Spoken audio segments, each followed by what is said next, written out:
The next deadly psychological sin is self-pity. And I have a personal experience with self-pity. In fact, with my kind of artistic temperament and my tendency toward depression, I have raised self-pity to an art form at various points in my life. And I've repented of the sin of self-pity, and I've learned a better way, so I want to share that with you. But first, I want to share with you what science says about self-pity. Self-pity has been correlated with depression, with what we call externality beliefs, the belief that everything that affects me is happening outside of me, that I have no power. Self-pity is correlated with internalized anger, increased rumination, thinking over and over and over and over and over about things, ruminating on things. Self-pity is correlated with loneliness and with distrust. Self-pity is founded on the assumption that I am a victim. That foundation needs to change in order for us to get over this self-pity thing. We have to move from what is called an external locus of control to an internal locus of control.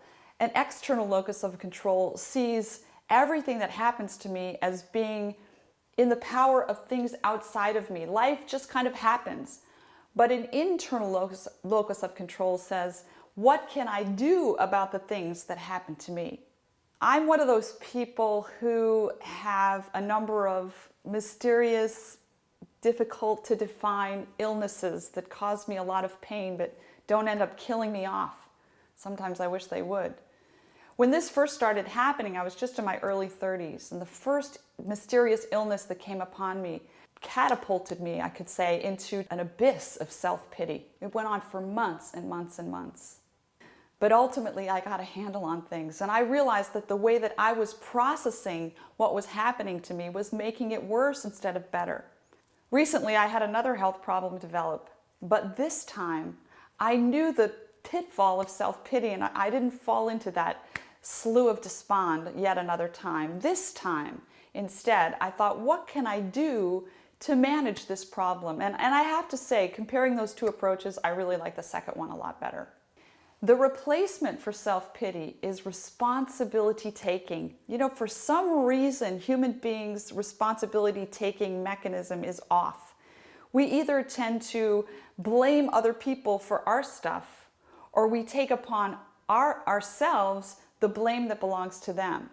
It's a sign of maturity when we can accurately take appropriate responsibility for our situation.